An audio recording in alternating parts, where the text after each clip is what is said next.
Hello friends, welcome back to my channel invest Mantra. तो जैसे कि आपको पता है, आईपीओ का सीज़न चल रहा है और सब लोग मुनाफा कमा रहे हैं जिनको भी अलॉट हो रहा है। लेकिन सबको इंतज़ार है इस सदी के सबसे बड़े आईपीओ का, जो कि है एलआईसी का आईपीओ। तो फ्रेंड्स, एक बहुत ही इम्पॉर्टेंट को एक मैंने सूचना देनी है इसमें, जो कि सरकार की तरफ से आई है। इस आईपीओ में अभी आपको थोड़ा इंतज़ार करना पड़ेगा। उसका कारण ये है, इसका एक तो साइज़, और अभी जो इसके एडवाइज़र सेलेक्ट किए हैं एलआईसी ने, एक तो एसबीआई कैपिटल और एक डेलॉयट। तो वो अभी अगस्त में उन्होंने अपॉइंट किए हैं, and it will take 2-3 months for them to consider the size of the balance sheet, because it's the first responsibility of advisor to know the embedded value of LIC. Now, see the size. LIC's balance sheet is approximately 32 lakh crore की इसकी balance sheet है। And जो LIC का stake है वो ITC में भी है, टीसीएम में भी है, स्टैंडर्ड बैटरीज में भी है, कोचिन मालाबार में भी है, सिंप्लेक्स रियलिटी और ना जाने कितने कितने। और ये भी आपको पता है कि LIC 51% स्टेक होल्ड करता है IDBI में भी। तो ये बहुत ही बड़ा आईपीओ होगा, लेकिन इसके लिए आपको थोड़ा इंतज़ार करना पड़ेगा।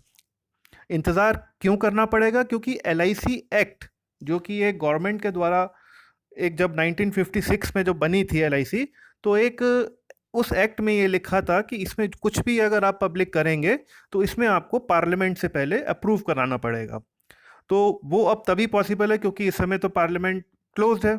तो ये अब मानसून सेशन में ही होगा, जो कि दिसंबर में होगा। उसके बाद जब ये पास होगा तो उसके बाद भी 3-4-5 महीने इसको लग जाएंगे। तो आप मान के चलिए कि लगभग ये आईपीओ जो आएगा वो आप मान के चले मई जून से पहले 2021 से नहीं आएगा। तो ये इम्पॉर्टेंट इन्फॉर्मेशन मुझे आपको देनी थी, इसलिए मैंने ये वीडियो बनाया है, जल्दी बनाया है। और एक चीज़ और मैं आपको बताना चाहता हूँ कि इसका जो आईपीओ का साइज़ होगा वो 80,000 से 1 लाख करोड़ का होगा। आप समझ सकते हैं कि कितना बड़ा आईपीओ है।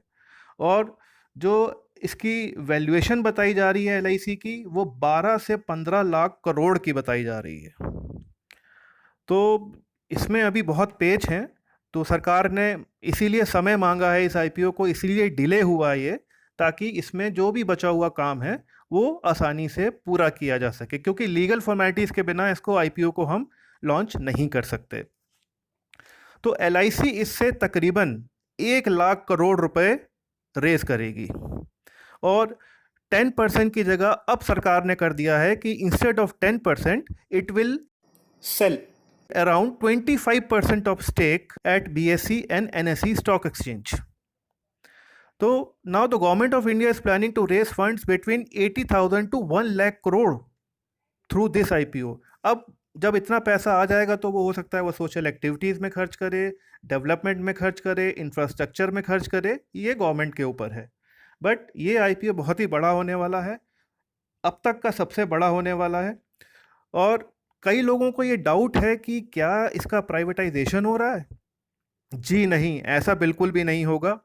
इस आईपीओ के आने से क्या फ़ायदा होगा? एक तो ट्रांसपेरेंसी बढ़ेगी, it will attract foreign capital to insurance industry, क्योंकि ये बाहर भी लिस्टेड होगा। ये एलआईसी का जो आईपीओ है ये बाहर भी लिस्ट होगा, फॉरेन कैपिटल को भी ये इनवाइट करेगा, रिटेल इन्वेस्टर भी इसका वेल्थ का एक पार्ट बन सकते हैं शेयर इक्विटी के थ्रू, जो भी मुनाफा एलआईसी कमाएगी।